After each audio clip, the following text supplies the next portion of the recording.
What? On October 19th, 2013, the blog Musings That Are Seldom published a piece regarding Hajime Isayama, the author of Attack on Titan, and his possible nationalist ideologies. It is widely considered to be one of the first posts connecting these issues for an English-speaking audience. In her blog, Muse explores a link between Isayama, the inspiration he used for some of his characters, and a private Twitter account known for espousing imperialist Japanese propaganda, as well as asking her readers to re-examine Attack on Titan's subtext under a more pro-nationalist light. Put more succinctly, Muse poses the following question: what does Attack on Titan have to say if the military are actually the good guys? Now, this post is famous. Everybody who has been involved with fantasy nerd spaces on the internet for long enough has run into someone referencing this blog, regardless of whether or not you have read it. It's one of those quintessential bits of media analysis that just kind of sits on the periphery for anyone who decides to start looking under the hood of how stories like Attack on Titan operate, placing itself 3/4 of the way toward death of the author while also leaving the door open for the wholesale rejection of that theory altogether. It is both controversial and non-conclusive, with an array of people arguing for both for and against the legitimacy of the Twitter connection, but that's not really the point of what Muse has to say. Instead, this new perception of Isayama allows us to better understand both him and the work he has created. Think of it this way: there is no way for you to know me. That is not simply because I am a simulacrum, the digital memory of a meticulously crafted character who usually doesn't wear shoes while standing in front of the camera, but because underneath the digital and physical masks that I am wearing before you, I exist as a human being, an independent external entity which can never fully be quantified. Such is the state of our existence and interaction with every single living person on this planet. We cannot know each other, and because of this, there is no way to fully understand the intent behind what any one of us say or do. Every single one of us is stumbling around, grasping at context clues in a mad attempt at creating a more cohesive picture of the outside world. I bring this up to say that while the death of the author theory is a useful lens to be able to examine a litany of media, it tends to break down when the voice and opinions of the author become intrinsically linked to the work vis-a-vis political, social, or economic intents. Just as the decline of Joanne Rowling led to a re-examination of the themes present in the Harry Potter books, so too has the perception of Isayama as a Japanese nationalist completely retextualized the interpretation of his most famous work. Even if we knew them personally, you and I could never understand these people because it is impossible to know what is going on in their heads. All we can do is examine what they have put out into the world. We can see that Joanne spends her free time palling around with Nazis. We can see that Attack on Titan engages in Holocaust rationalization. And we can see that Liu Cixin believes China, and more specifically Chinese men, should rule the world. Whew. Yeah, it's just a little chilly, you know, a little bit cold out. Hey, it's Tuesday, you know what we're talking about. Before I get started though, I'm going to bring up a couple of things that we're going to take as given while conducting our analysis. To start off, I should address translation. Due to the fact that language is an imperfect way of communicating ideas, any translation from an original work that you ever read will not be able to fully convey the thoughts, themes, or wider intentions of the narrative. All we can hope for is to get as close as we can to what the author initially intended to say, and then move on with the understanding that things will never be perfect. With that in mind, I think Ken Liu did a pretty stand-up job at translating this thing. I haven't read a lot of his other translations, but I have read the Douse. This is a translation that is taught at the college level.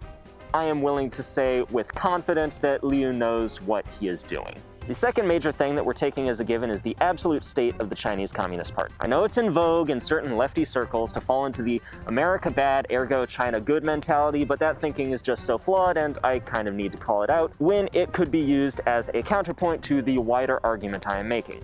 Believe me, I understand the underlying sentiment. I think this country sucks in a whole lot of ways. a whole lot of the time, but it's still nominally a democracy despite what's going on at the federal level and despite everything America has done on a global stage outside of our borders. China, on the other hand, is a techno-fascist authoritarian nightmare, hell-bent on completing a variety of colonial projects across Southeast Asia in an ill-planned and overtly bloodthirsty attempt at reinstating the territorial holdings of the Great Xing dynasty. Come to think of it, the US does a lot of that stuff in South and Central America too. Pots and kettles. Anyone with the simplest amount of media literacy who isn't willfully deluding themselves of the People's Republic's authoritarian tendencies are able to recognize the Chinese Communist Party for what it is, the owners and operators of a highly bureaucratized, fascistically minded state. Liu Shixian treats it like this in his work, although I'm sure he would see this as a feature instead of a bug, and I'm going to likewise treat it as such in the remainder of this video. Okay, let's talk politics. More specifically, let's talk about Chinese politics in the 1970s. The Cultural Revolution is in full swing. Armed student groups are pillaging the countryside, waging bloody war against rural civilians and each other. Yet more have gathered on the grounds of universities in order to ritually reject modern science and philosophy by beating their professors to death for the grave sin of teaching. Massacres are committed, cultural relics are destroyed, subversives are imprisoned and executed with little thought or care. It's a mess. It's 10 years of a mess. More accurately, it's 10 years of chaos, and that's not just me saying it, nor is it some Western propagandist saying it either. This is how the Chinese refer to the Cultural Revolution at large, and is similar to the language used by the CCP when discussing their most severe setback since the founding of the People's Republic. So why are we here? On the face of it, the opening of the three-body problem is mostly concerned with a battle between two opposing factions of Red Guards. We receive some insight into one of the faction's mindsets and witnesses a girl become impaled on a bed of spikes after falling from some ramparts while waving a Chinese flag. Seems pretty straightforward, right? That is until you ask yourself why this would be the opening to a hard sci-fi alien invasion narrative. What on earth could be relevant about showcasing a period of Chinese socio-political upheaval? Well, to use as a counter. This decade-long flashpoint of violence and murder must be used as a cultural rock bottom in order to convey how far China has progressed in the years since the revolution's end. I'll get into this in a second, but first we need to flash forward a little. At its core, this story is about subversion, both from outside malicious actors and malignant traitors from within. It plays into a fear of outside Western business influence, rival military powers, women's liberation, and foreign mysticism while hyping up the governmental, cultural, and technological supremacy of the PRC. In other words, it's the novelization of an 80s Hoorah America flick written by a Chinese computer scientist who has the Middle Kingdom take the place of Eagletown. Therefore, this book is fundamentally written as a piece of propaganda both for the Chinese nationals who are reading it within the PRC and largely Western audiences who have the opportunity to pick up the translation, which is why I think this novel is so important to interact with. There's a lot going on in this story which you probably agree with on the face of things. We can agree with Mike Evans' assessment that errant industrialization is fundamentally harmful to the world around us. We can sympathize with Ye Wenji's hatred of the system which oppressed her. We can understand the urge Shen Yufei and Wei Cheng had for a higher meaning than the rote humdrum of their lives. It's just the details surrounding the empathy we hold towards these characters start to muddy the waters as to why they exist within the narrative. All of the people I just mentioned are either involved with or are in the influential orbit of the Earth Trisolaris Organization, or ETO for short, a pseudo-religious doomsday cult led by a documented anti-party woman funded by an American business, attempting to call down an overwhelming military superpower hell-bent on destroying everything the people of China, I mean Earth, hold dear. Lest you forget, these are not the main characters. These are the antagonists of the three-body problem. Instead, the heroes of our tale are a state-sponsored physicist who gets recruited into an international spec ops unit and a Beijing detective. Their combative stance against these apocalyptic apocryphists is shared by the state apparatus backing them, thus intrinsically making their struggle one shared by the Chinese Communist Party. The fact Wang and Xi are the main characters tips the hand into this book being pro-state media, and that the author considers the perspective they espouse to be the correct ones readers should believe in. That's not to say other countries don't do this. As I said said earlier, America does this all the damn time. It's more to acknowledge this story's construction within the wider philosophical framework held by the author. I'm not going to get too much into the specifics here, but suffice it to say that Shishin follows the party line. He has said some very racist things about Muslims, he is openly against China being a democracy, and he espouses Central Committee talking points whenever he has the opportunity to do so. With this in mind, we're able to return to the Cultural Revolution. Most of our perspectives in the Chaos Years and their immediate aftermath is filtered through the eyes of Ye Wenji, a young astrophysicist who watches her father be murdered during a struggle session and is then politically persecuted for being related to them. This guilt by association is one both integral to her character and a cornerstone as to why her character exists within the story. The death of her father brands her as an anti-state agent who can no longer be trusted, and this stink of subversion follows her for the rest of her life. Ye is sent to work in the Chinese interior, is imprisoned for anti-party thought, is distrusted and antagonized by her superiors when she finally is allowed to work in her field once more, and is still regarded with suspicion once she is finally allowed to reintegrate back into the society she exists in decades later. But where you and I might see this as an inspiring setup, a character arc which could mirror that of, say, President Xi Jinping, you must remember that Ye Wenji is a woman and thus cannot be trusted within Liu Shixin's mind. Try to consider the lessons we are supposed to learn from the flashback storyline. Ye is the daughter of an anti-revolutionary professor. She will not follow the party line to denounce him. She insults party officials while in prison. She is a bad egg. Yet in the scientific community's infinite generosity and the party's infinite generosity, she is given leeway to work at a radio communications monitoring station, a deep space scanner. She is able to find a husband, have a child, and live a good life. So what does she do with all the opportunities afforded to her? Well, betray the human race, of course. She murders her husband and his superior. She reopens communications with American billionaire Mike Evans. She founds the UFO cult. She calls down an invading army from beyond the stars to wipe clean the system, which took away her father. She lives up to the propaganda spoken against her. In contrast, let's look at a man who has similar anti-revolutionary connections. Wei Cheng is a physicist working on a revolutionary solution to the three-body problem. I'm sorry. The three-body problem is a mathematical conundrum in classical physics which attempts to model the gravitational orbital effects a series of three objects, or bodies, have on each other. To date, there is no finite solution to this problem without superimposed restrictions, meaning that the movement of three bodies orbiting each other is chaotic in nature.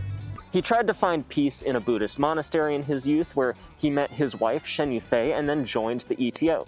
By all accounts, he is an anti-state actor. He is aware of the communications his organization is having with aliens. He tries to convince Wang Miao to stop his theoretical and applied pursuits in order to shunt human scientific advancement. He tries through omission to hide both the ETO and their wider intentions from discovery. But where Ye spends her life being condemned for her associations and Shen is murdered for her involvement with the ETO, Wei performs more of a sage support role within the novel's wider mechanics. When he is introduced to the story, Wei is shown to be a slightly spacey, introverted recluse, a house husband who has been emasculated by a wife who works, provides income, and generally wears the pants in their relationship. The author, of course, views this as a negative, so Wei is represented as a rather sorry individual. Despite his ostensibly subversive past and habits, Wei actually becomes integral to Wang figuring out the whole conspiracy. The information he gives always leads our heroes in the right direction, and he seems to have the best interests of the investigation in mind. In other words, despite his subversive history, he can still be redeemed as a hero.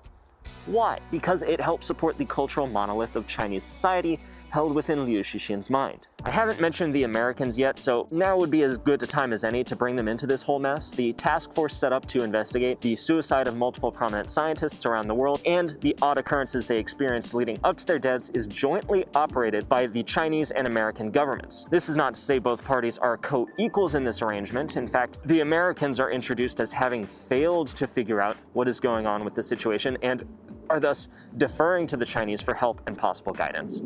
It is the Chinese who unravel the plot. It is a Chinese scientist who comes up with the solution. The only real thing the Americans do of consequence within the narrative is to provide leverage over the Suez Canal during the ambush on Mike Evans' freighter. Put simply, within the philosophical framework of the novel, Americans are either depicted as dangerous insurgent foreigners or largely incompetent means to an end. Again, all nationalist media does this, something Schwarzenegger, Rocky, Rambo Bay. The only difference is that we are viewing the nationalism on display here as an outside observer as opposed to the blindness we Americans have toward our own state propaganda. Therefore, if this type of perspective shocks you when it is propagated by a foreign actor but doesn't shock you when it comes from our own news channels and government, you might want to take a second to examine your worldview. The DNA of nationalist thought permeates all global right-wing movements, and the similarities between Liu Xixin's ideology and your peepaw are more pronounced than some people might want to admit. This even goes so far as to share perspectives on cops. Like,